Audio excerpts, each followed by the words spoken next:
Israel is sending a message to the Hamas terrorist organization that they better not play games with us.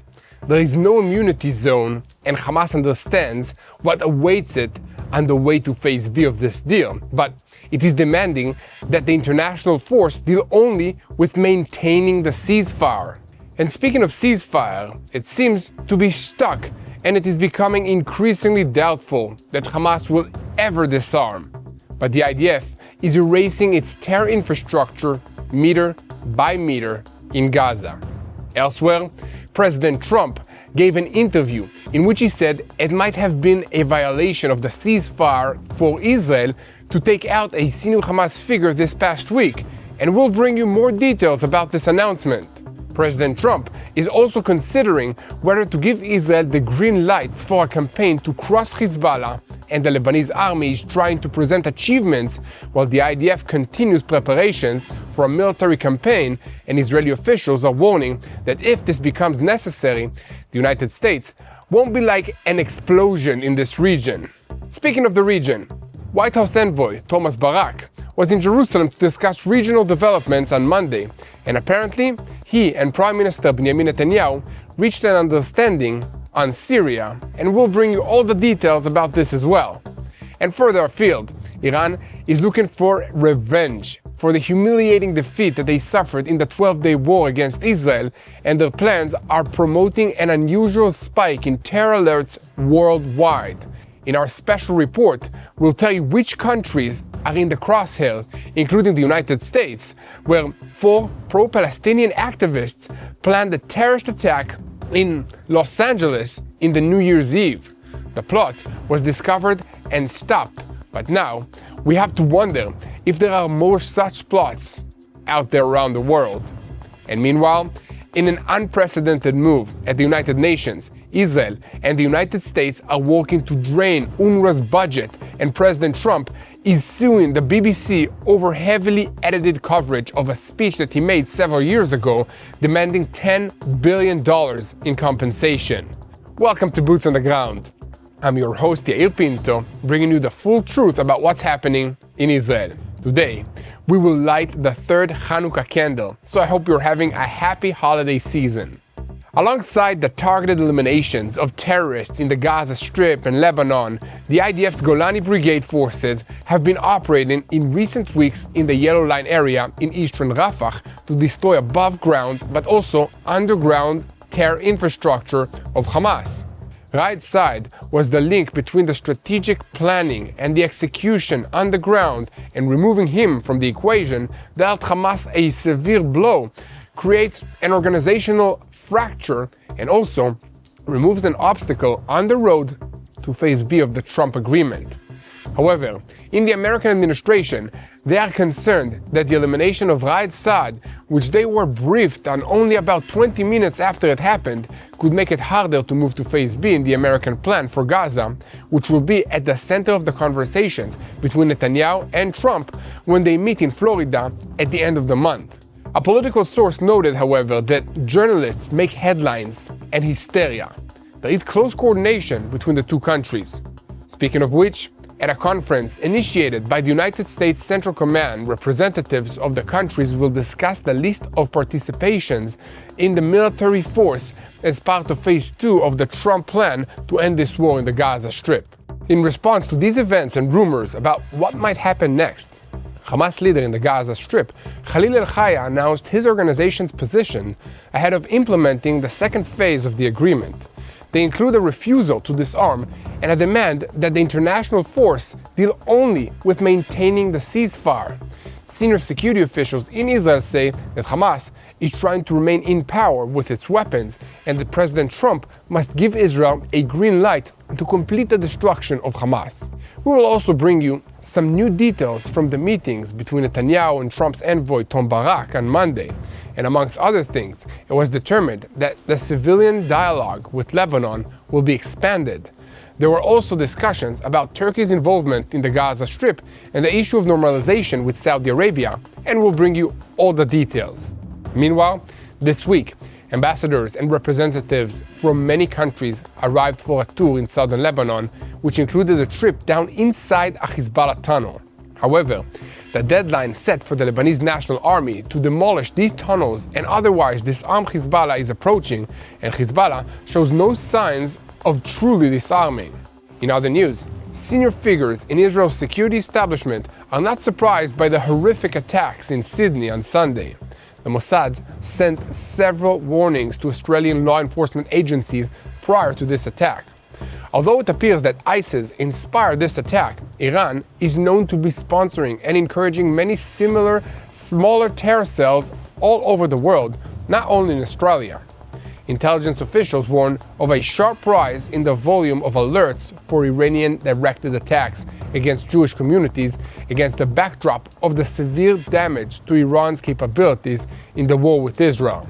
For instance, just yesterday in the United States, it was announced that 4 pro-Palestinian activists planned a terrorist attack in Los Angeles on New Year's Eve. They intended to plant explosive devices in 5 locations and detonate them exactly at midnight.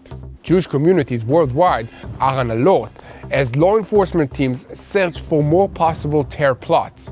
And meanwhile, in an unprecedented move at the United Nations, Israel and the United States are working to drain UNRWA's budget in close cooperation with the American administration, intended to disconnect the Palestinian Refugee Agency from the mechanisms of aid and reconstruction in the Gaza Strip and also in Judea and Samaria. Finally, President Trump is suing the BBC over the edited coverage of a speech he gave several years ago demanding $10 billion in compensation in an apparent attempt to teach the British Broadcasting Corporation a lesson about its bad habits of putting lies and fake news at the core of its thinking.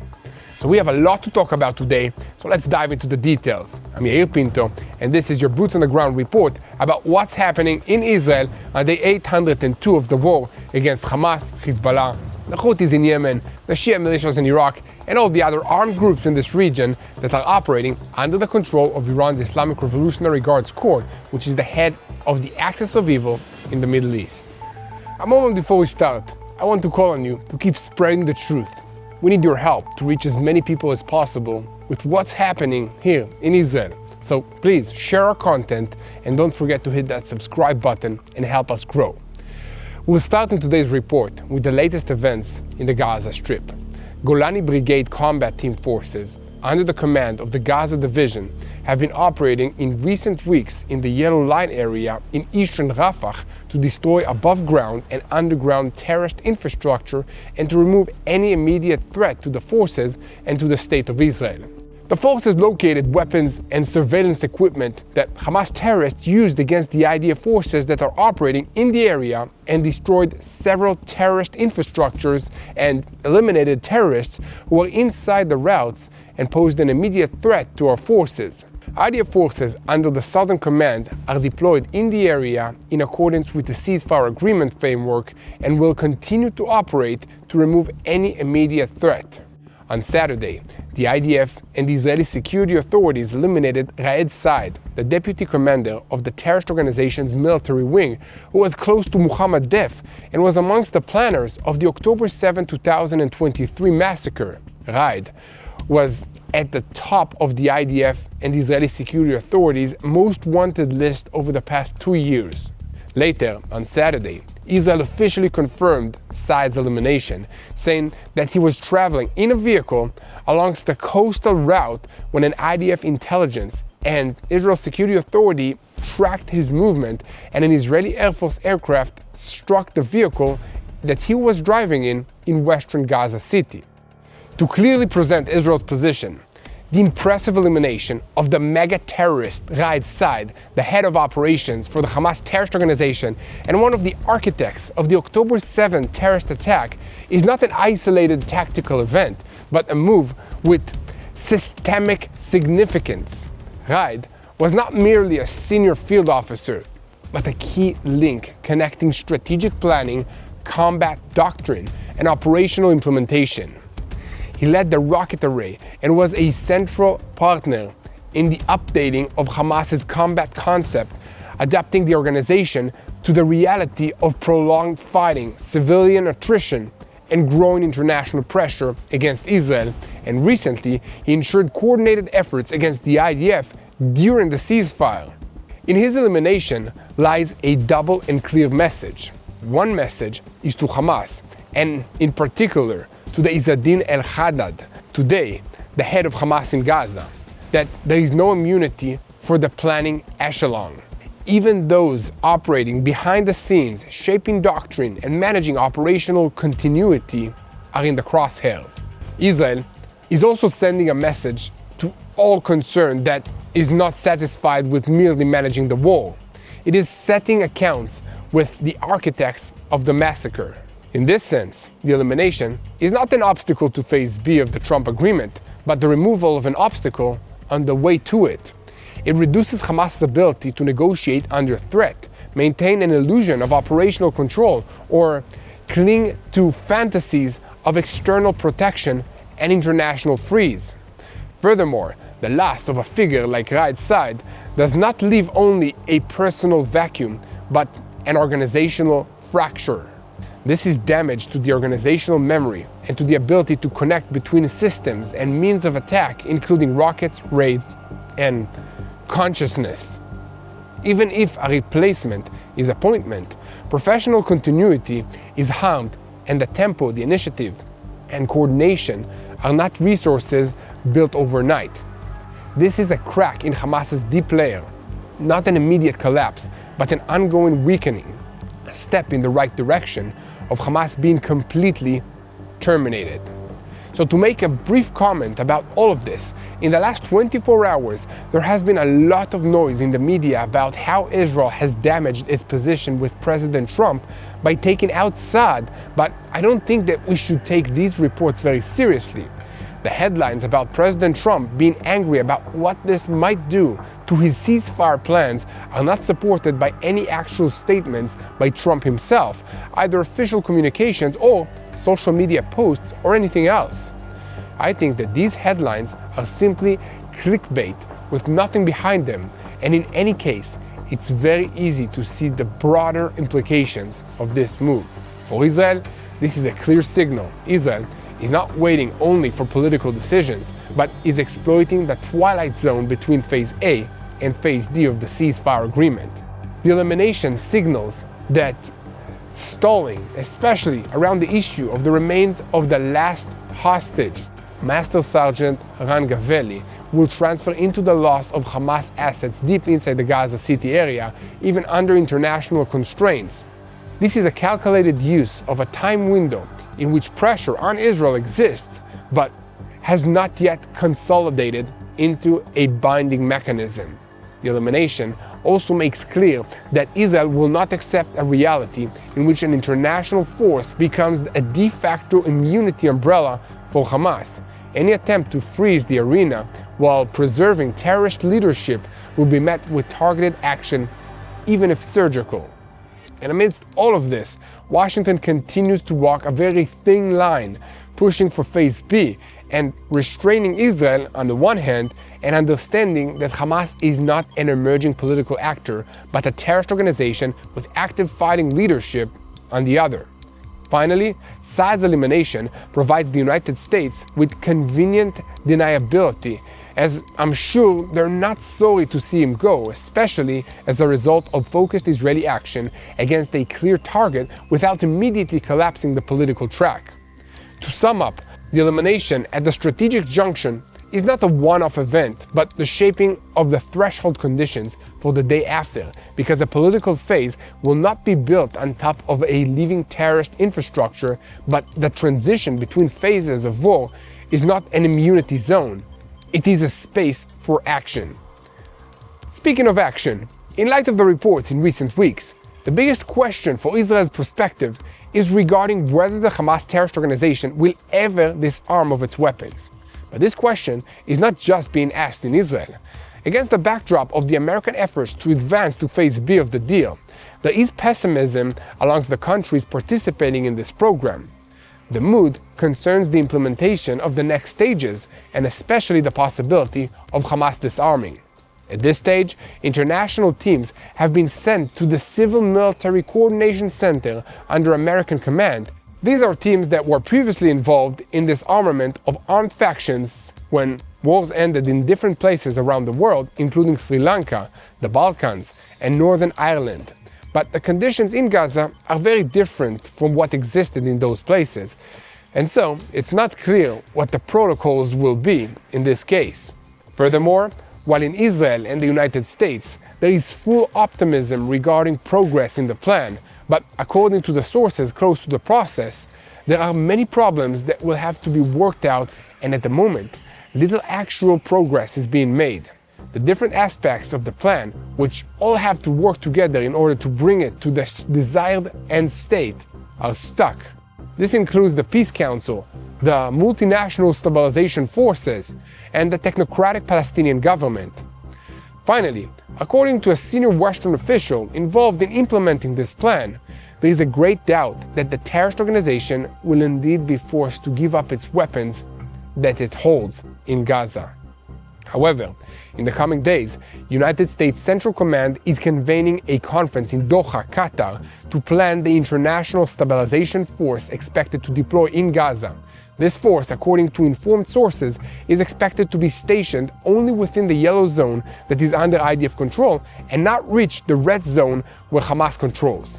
The bottom line in all this is that a number of sources involved in the talks say that the Americans are trying to keep all frameworks in place and keep the Israelis relatively restrained on all fronts. And yet, everyone agrees everything ultimately depends on Netanyahu's meeting with Trump later this month in Florida, in the United States, where decisions will be made.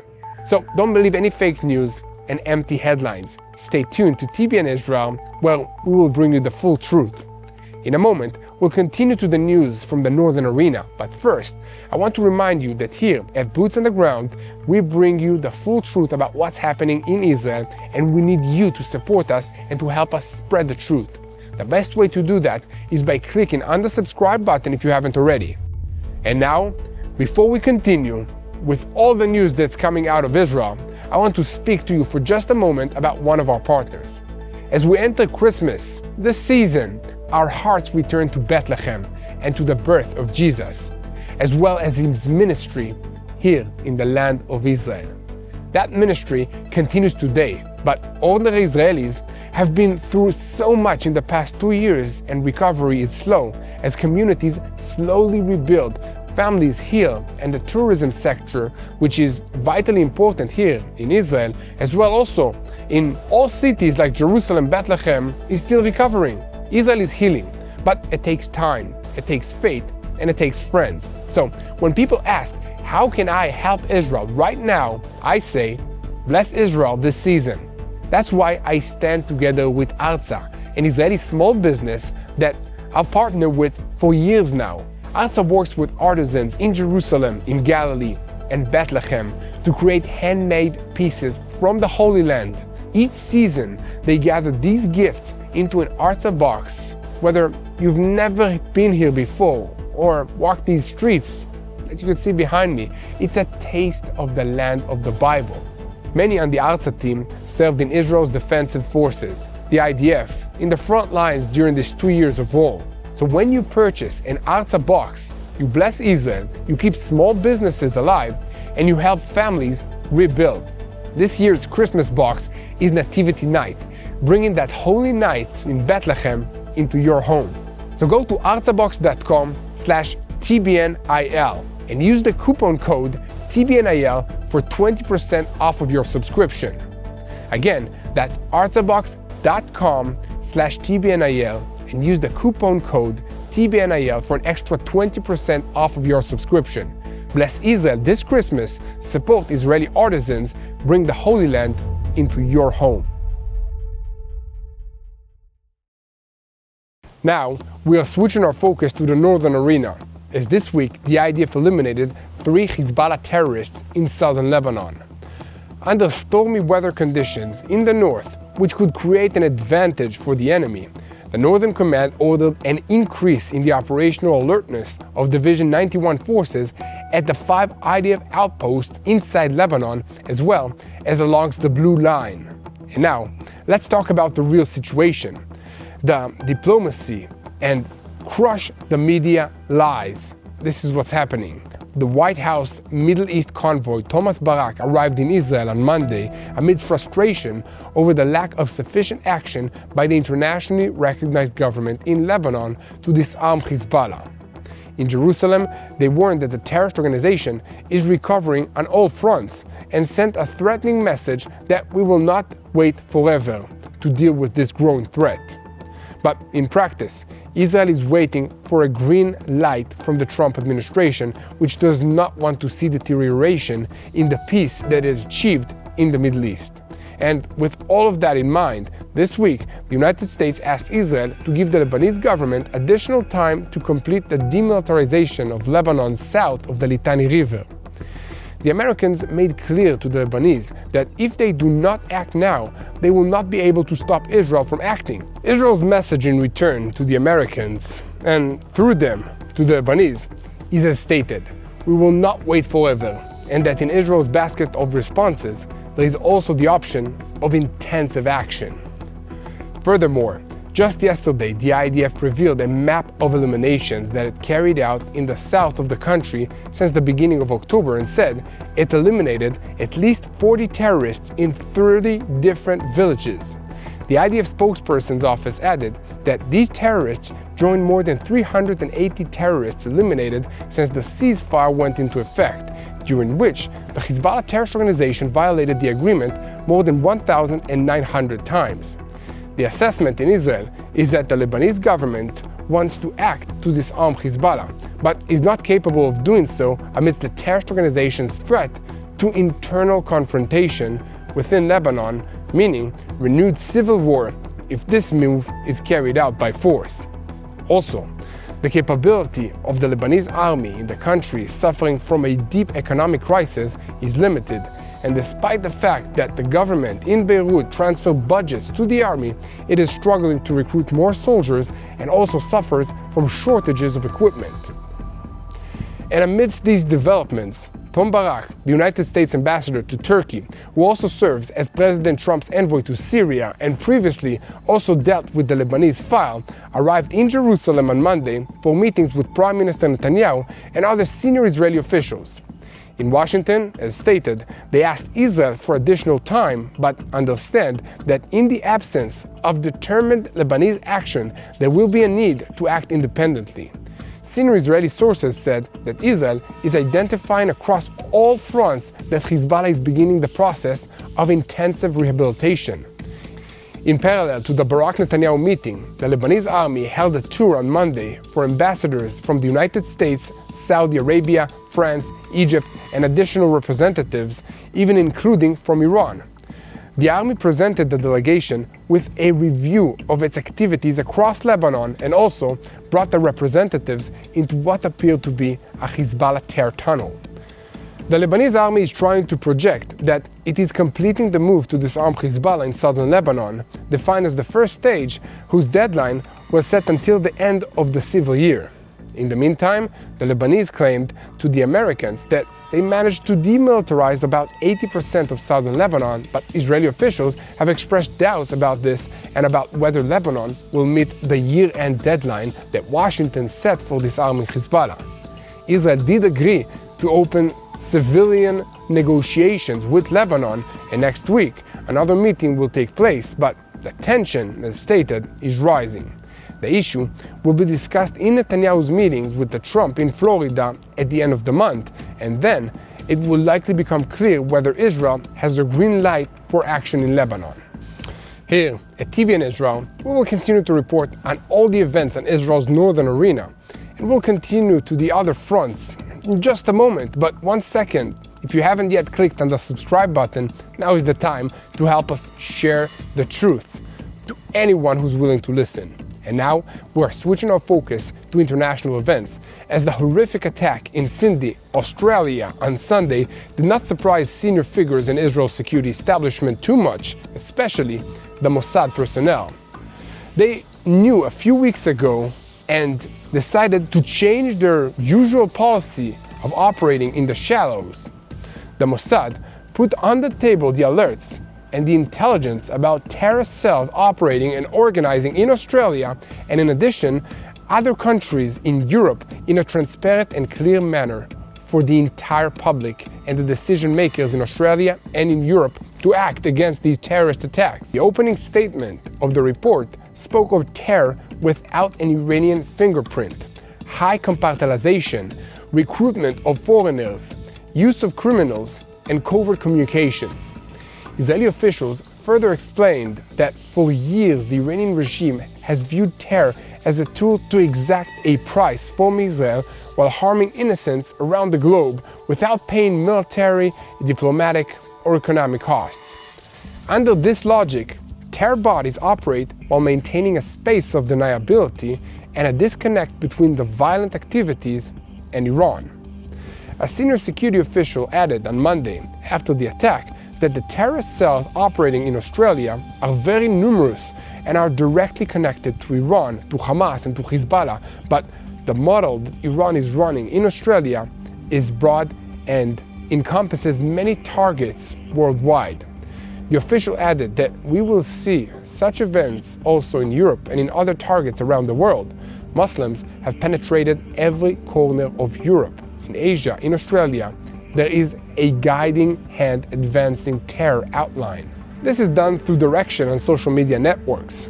There are those who ensure funding and even supply explosive devices and weapons exactly as is done on a daily basis, also here in Judea and Samaria in Israel, by external terrorist elements such as Hamas and Hezbollah, who direct and finance under Iran's auspices through the Hamas and the Islamic Jihad in Turkey or also in Lebanon and Qatar. Furthermore, in the intelligence community, they warn of a sharp rise in the scope of alerts for Iranian-directed attacks against Jewish communities around the world. And according to assessments, Iran is working to roll out revenge attacks in countries worldwide against the backdrop of the severe harm to its capabilities and its proxies during the 12-day war in June between Israel, Iran, and the United States of America. This is all alongside assessments in Australia that the deadly attack against the country's Jewish community was inspired by ISIS and is part of a local organization of a father and son.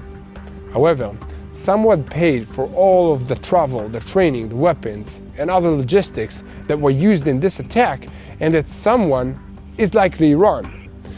At the Mossad, they are following with concern Iran's efforts to establish and roll out terrorist infrastructures to harm Jewish communities, Jewish buildings, and population centers where Jews live, including Israeli and Jewish tourists in target countries around the world. According to assessments, the emphasis is on countries in South Africa, Thailand, India, South America, as well as major cities in Europe. A few weeks ago, the Mossad helped expose a wide-scale terrorist infrastructure in Germany and in Austria, and in the intelligence community, they assessed that the trend is expected to expand. At the same time, the intelligence community continues to monitor Iran's activities under the guidance of the Ayatollah regime, which includes funding, direction, and promotion of terrorist infrastructures and transfers of weapons to Syria, Yemen, Lebanon, the Sinai Peninsula in Egypt, Judea and Samaria in Israel, and additional countries around the world. The goal, according to the assessments, is to create another ring of fire, another axis of evil around Israel, which were significantly pushed back during the last 2 years of wars.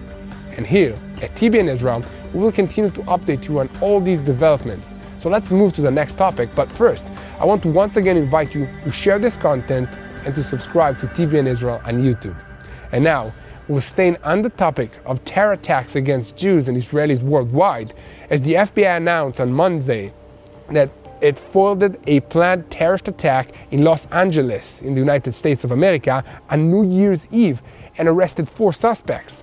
According to the FBI, the 4 drafted a detailed document describing a plan to plant explosive devices at 5 sites in the Los Angeles area with the goal of harming 2 American companies whose names were not disclosed. The explosives were supposed to detonate simultaneously at midnight between December 31st, 2025 and January 1st, 2026. The arrests of these activists were carried out over the weekend in Lucerne Valley, California, where, according to assessments, they intended to conduct a test ahead of a planned attack.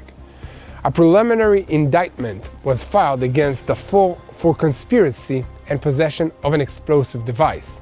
According to a report on the Fox News network, the four identified themselves as members of a particularly radical branch of the far-left organization called the Turtle Island Liberation Front, which is a pro-Palestinian, anti-government, and anti-law enforcement organization.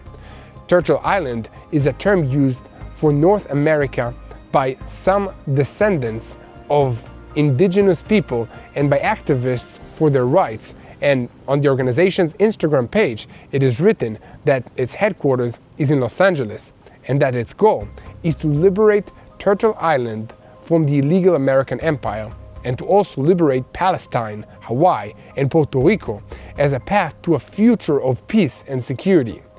In additional posts that it has written, amongst other things, how is Turtle Island connected to Palestine, and resistance is the deepest form of love.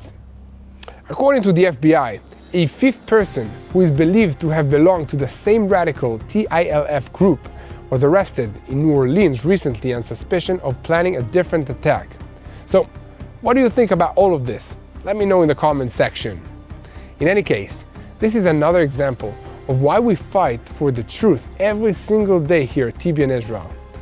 And when I say fight, I mean it, because every social network that exists doesn't particularly like the type of content that we put out, and we are in an era where it's hard to share the truth and not be censored.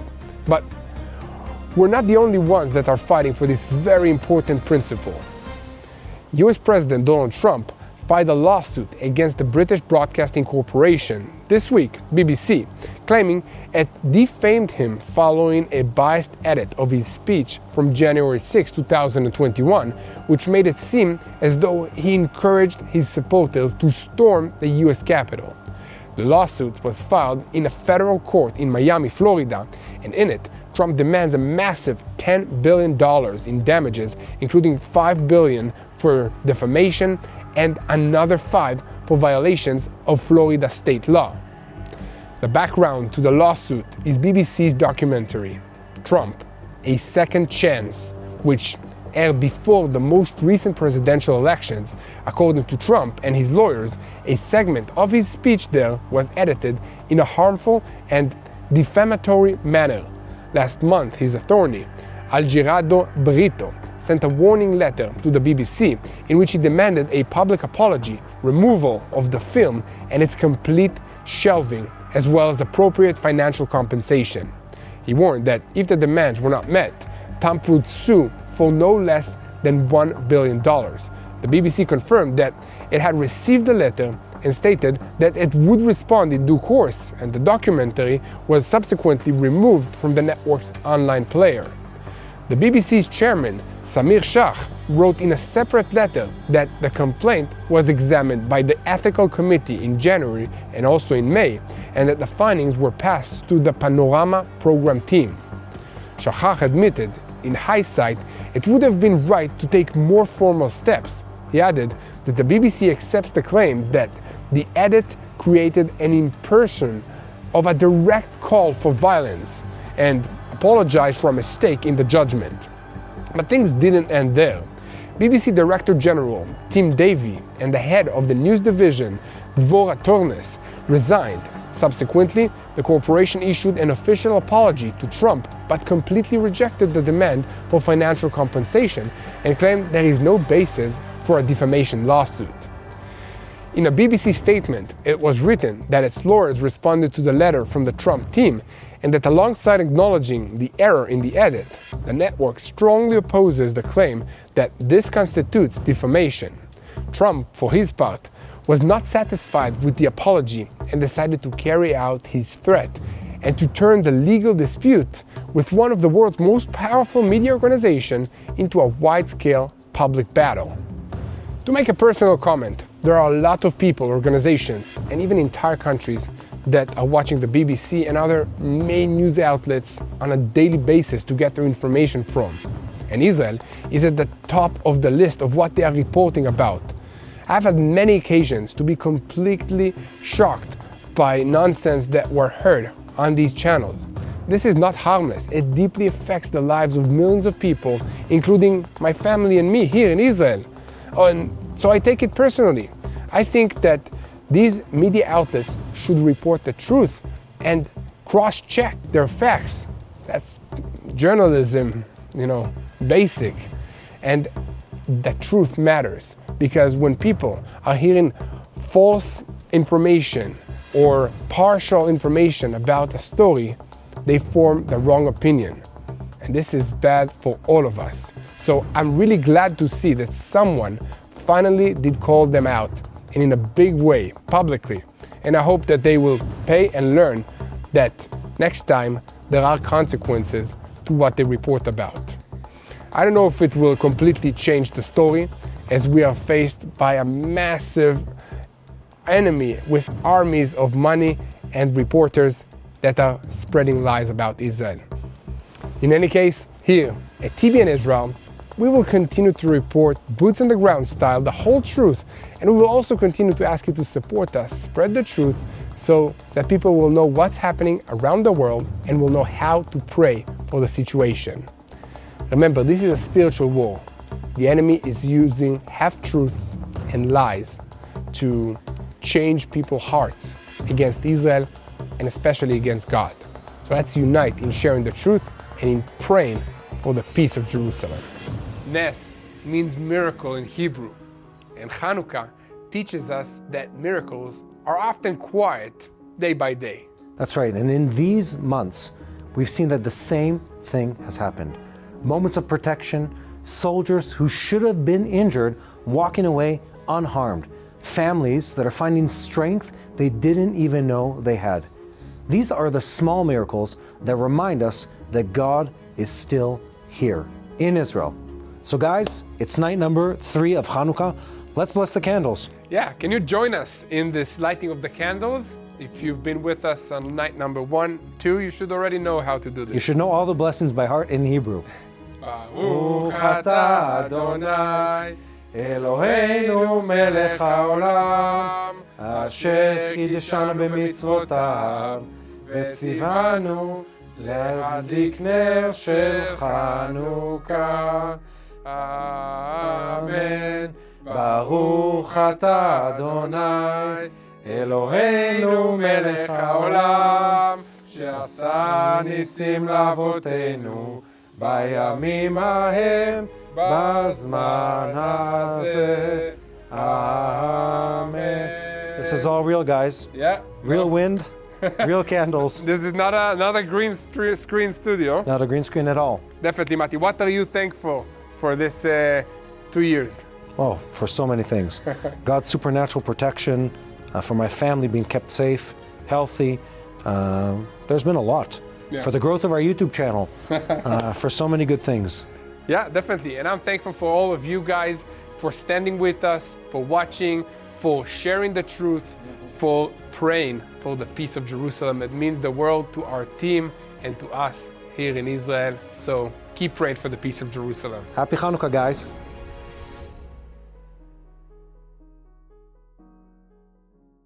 Hello, this is Mati here in Jerusalem with TBN Israel. This is Yair Pinto from TBN Israel here in Jerusalem. TBN Israel is keeping viewers informed with Israel-focused news, culture, and what God is doing in this land. Support TBN Israel today online at tbn.org/Israel. Thank you.